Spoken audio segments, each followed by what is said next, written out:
ఆయన ఆ తమ్ముడికి మహారాష్ట్రరాజులే విరిగిపోయారు.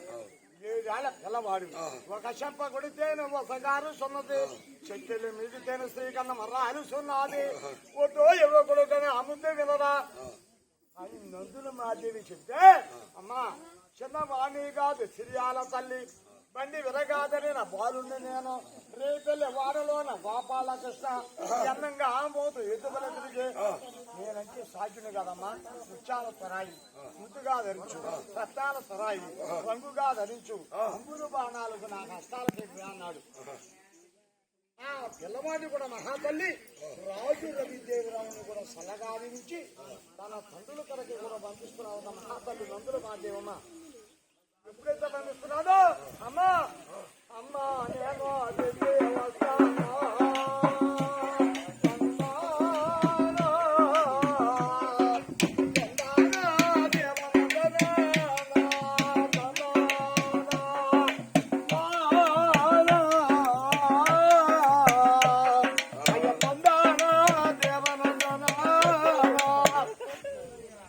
మహాతల్లి ఎప్పుడైతే రావణ దీవించిందో ఆ పిల్లవాడు తన తండ్రులు కనుక వస్తున్నాడట. మరైతే తండ్రులు ఎక్కడ ఉన్నారు రావణుడికి తెలుసా? కొంత దూరం వచ్చాడు. మరి ఎంకం వస్తేనే నాకు తండ్రులను చూపిస్తుంది. నాకు ఎక్కడ బంధించింది 3 రోజుల కోనకాడ మూలగుంట కాడ సలవని సట్లాటి పండ కాడ మరి ఎక్కడున్నారు అని చెప్పి అక్కడికి వెళ్ళి కూడా అంకమ్మ గుడి ఎదురు పోయాడు. తగిలి తంగేడు వృక్షాన్ని చూశాడు. ఆ వృక్షం కింద 7 రోజుల పిల్లవాడు అవతారం ధరించాడు రాముడు. బాలలు లేని పుత్రులు కామించుకున్నాడు. కామించుకొని పిల్లోడు చూసా కేవో కేవలంటున్నాడు రాముడు. మహాతల్లి అంకమ్మ చూసింది.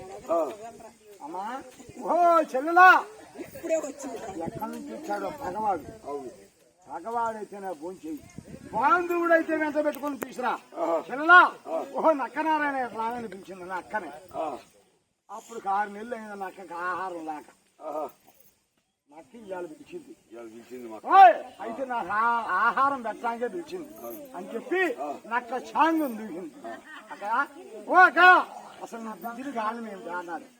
ఏం లేదమ్మా అదిగో ఊరికి పొనమరంగా 7 రోజుల పిల్లవాడు వలపోస్తున్నాడు. పగవాడైతేనే తీసుకున్నాడు. పగవాడైతే భోంచేయి, బాంధవుడైతే ఎంట పెట్టుకుని తీసుకురాగా అన్నాడు. ఆ మాట అక్క అసలు నక్క వచ్చి చూస్తున్నా ఈ అంకమ్మ చూస్తుందా?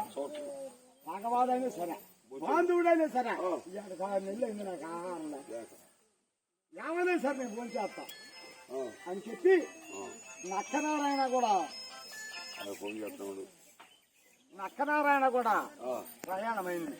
ప్రయాణమయ్యి రాజు రవిదేవరావు అంత దూరం ఉండగా నక్క చాంగం దూసుకుంటూ వస్తుంది. ఇట్లా చూశాడు రాముడు. నోరు పడి ఈ నక్కన పంపిస్తుంది అంకమ్మ. అసలు అంకమ్మ వస్తుందే అంకమ్మ అని చేసి కనుక్కున్నాం అనుకున్నా. ఈ నక్కను పంపిస్తుంది. ఈ నక్క నేను ఏం చేయాలా అని రాని అని చెప్పి అంత దూరం రాగానే 7 గజాల దూరం వచ్చినాక ఛాంగున ప్రాణం విడిచాడు రాముడు. ప్రాణం విడిచి ఒంటి నిండా కూడా ఎర్రజీమల దాన గావించుకున్నాడు. మరణించినట్టుగా నటించాడు రాముడు. అంకమ్మ ఎవరయా నక్క అనుకుంది. ఇప్పుడు దాకా పిల్లడు ఏడ్చింది. అది కాక ఇది మే నెల రోజు ఈ మంచినీళ్ళు లేక రోజు ఎండిపోయి పట్ట నిండా ఎర్రజీమలు కడుపు ఉబ్బిపోయింది. పిల్లడైతే 7 రోజులు పిల్లడు నా ఒక్కడే సరిపోదు అని చెప్పి దగ్గరకు వచ్చింది నక్క. వచ్చి అలా చూసింది. ఎర్రజీమలో కూడా ఎన్ని చెప్పినా నరునా నమ్మకాలు ఇప్పుడు దాకా ఏడ్చిండు. ఇప్పుడే రాయించిపోయింది. అసలు ఆమె కడుపు మరి నిజంగా చచ్చిపోయిందా అబద్ధంగా చచ్చిపోయింది. ఎన్ని చెప్పినా నరునా నమ్మకానికి నలుగురు